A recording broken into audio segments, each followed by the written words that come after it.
Fala, rubro-negras e rubro-negros do meu coração. Vídeo informativo, aquele nosso encontro diário que vocês estão mais do que acostumados, né? Espero que estejam, na verdade, porque eu estou.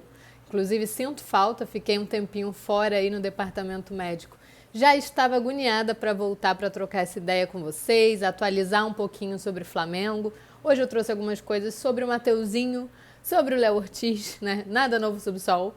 Praticamente todo vídeo a gente aborda aí sobre isso, mas também vou falar um pouquinho, bem breve aí, sobre o clássico, né? O Flamengo que empatou com o Vasco em 0-0 no clássico de ontem, né? O primeiro jogo no Maracanã, o primeiro clássico da temporada também, e já emenda no segundo, porque encara o Botafogo na quarta-feira, e o elenco não teve folga, tá? O elenco treinou normalmente hoje às 3 horas da tarde no Ninho do Urubu, se reapresentou, fez as suas atividades, né, tudo que estava previsto. Então o Flamengo já iniciou esse preparo pensando no clássico contra o Botafogo, que é na quarta-feira às 9h30 da noite.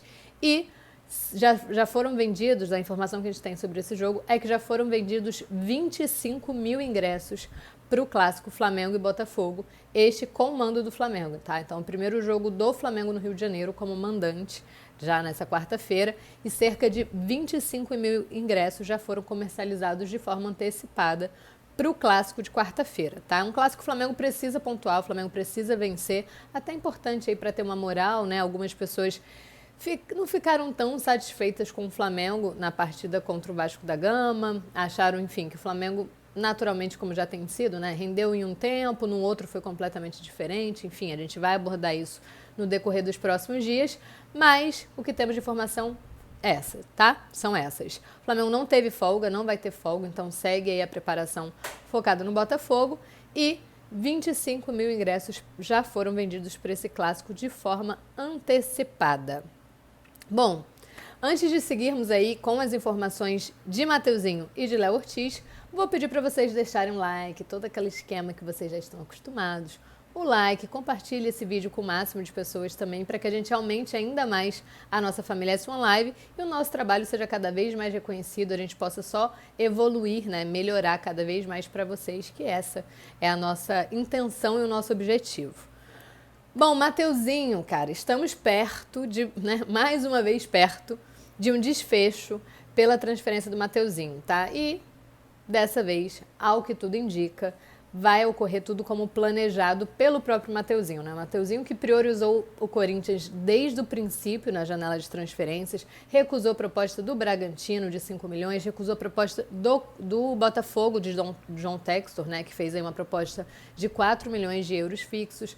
Também teve o Grêmio nesse meio caminho interessado, mas o Mateuzinho, em todas as oportunidades, priorizou o Corinthians, seja pelo empréstimo sem custos ou para a tentativa de contratação por venda, e parece que é isso que vai acontecer mesmo, tá? O Vene noticiou, a gente confirmou que Flamengo e Corinthians já iniciaram a troca de documentos, tá? As minutas estão sendo avaliadas aí pelas duas diretorias, né? Para que não haja, dessa vez, nenhuma surpresa, né? Nenhuma nova exigência, alguma coisa diferente do que foi combinado inicialmente, para que siga tudo direitinho. O Corinthians aumentou a sua proposta pelo Mateuzinho, né? Ofereceu os 4 milhões de euros fixos, que o Botafogo também tinha oferecido. Os 4 milhões de euros fixos do Corinthians são referentes a 60% dos direitos econômicos do Mateuzinho. Então agora as duas diretorias já estão nessa parte de minutas, né? De avaliar as minutas, finalizar uma parte mais burocrática aqui, essa troca de documentos para que, enfim, seja assinado, né, das três partes, já que tivemos esse problema envolvendo o Mateuzinho um pouquinho antes, né, quando a negociação inicialmente ia se desenhar ali por um empréstimo sem custo, não foi o que aconteceu, por toda aquela situação que vocês já sabem, já estão carecas de saber, né, envolvendo a diretoria do Corinthians, que pôs novas exigências, enfim. Vai prevalecer a vontade do Mateuzinho. Ao que tudo indica, ele realmente vai se transformar em jogador de forma definitiva, jogador do Corinthians, que era o que ele queria, né? Segundo Augusto Melo, presidente do Corinthians, ele é corintiano, o Mateuzinho. Então, o Mateuzinho também acredita que a equipe paulista pode ser a grande vitrine para ele, né? O último degrau no Brasil, rumo aí à Europa, que é o grande foco do Mateuzinho, é o grande sonho, é o que ele deseja de fato, chegar à Europa. e acredita que o Corinthians pode ser esse degrau, né, para ele, esse último degrau em solo nacional, e que ele vai ter mais oportunidades. Sendo assim, o Flamengo fica com 2 jogadores de lateral direita com posição de origem, né, que é o Varela, que acabou tendo que atuar de forma improvisada contra o Vasco, porque o Ayrton Lucas apresentou um desconforto, né, então ele teve que atuar do outro lado, e o Wesley, que também é um jogador que fica ali de posição, é um jogador muito questionado. Na verdade, os 2 do Flamengo são bem questionados, né? Teve muita gente que questionou o posicionamento do Flamengo na janela de não ter ido buscar um lateral direito. Eu até me incluo nessa parcela de pessoas. Eu vi a lateral direita com uma carência tão urgente quanto a esquerda. Então, eu também sou dessas pessoas que acabou questionando o Flamengo nesse meio do caminho, né? Na busca por laterais, enfim. Mas o Flamengo fica com 2, então, 2 opções, caso essa negociação com o Corinthians se concretize, né? O Varela e o Wesley. Bom, vamos agora, Léo Ortiz, né? Eu queria, juro pra vocês, juro que eu queria vir com uma novidade a mais, sabe? Falar assim, cara, nação, olha só, estamos muito perto, caminhamos, coisas diferentes. Mas o que nós temos? O que nós temos é que o Flamengo agora intensificou as tratativas, né? A gente falava muito para vocês que a delegação rubro-negra esperava regressar ao Rio de Janeiro, disputar essa primeira partida no Rio, para então agendar uma nova reunião com representantes do Bragantino, com o Pitombeira, que é o representante do Léo Ortiz, para, enfim, intensificar essas tratativas e tentar avançar rumo ao desfecho, ao tão sonhado desfecho positivo pelo jogador. Então, o Flamengo, de fato, está nessa expectativa agora, tá? Agora que a delegação já está no Rio de Janeiro, já cumpriu aí os seus primeiros compromissos, né? Então, todo mundo já voltou, já folgou, já reencontrou a família, toda aquela coisa.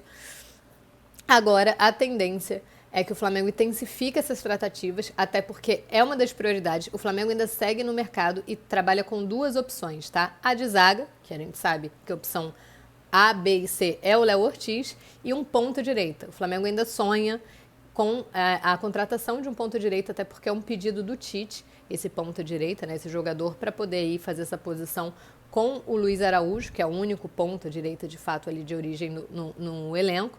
O Tite entende que há uma necessidade junto com o zagueiro. Então, o Léo Ortiz é a prioridade máxima, é o nome 1, 2 e 3 do Flamengo nesse momento, e a ideia é intensificar, é aproveitar, inclusive, essa nova postura do Bragantino, que já aceitou até diminuir um pouco mais a sua pedida, né? No início, o Bragantino trabalhava com 12 milhões de euros, depois isso acabou caindo para 10, e agora o Bragantino já trabalha aí com a possibilidade de fechar uma negociação pelos 8,5 milhões de euros, né? Que daria 45 milhões de reais.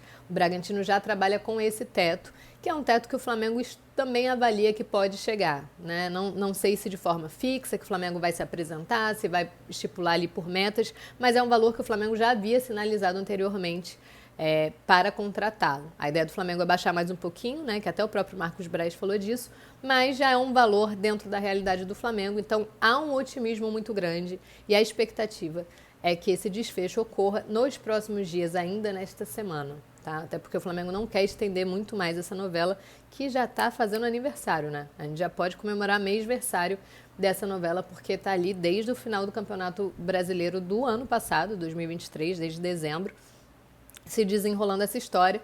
Então, o que temos de novidade para vocês é exatamente isso. Que o Flamengo está otimista e que agora vai intensificar, porque agora a delegação já está no Rio de Janeiro, à disposição, já consegue trabalhar, se reunir e, enfim, quem sabe, chegar nesse denominador comum e selar este acordo para que Léo Ortiz possa integrar o elenco e começar a trabalhar já entendendo melhor as ideias do Tite para a temporada.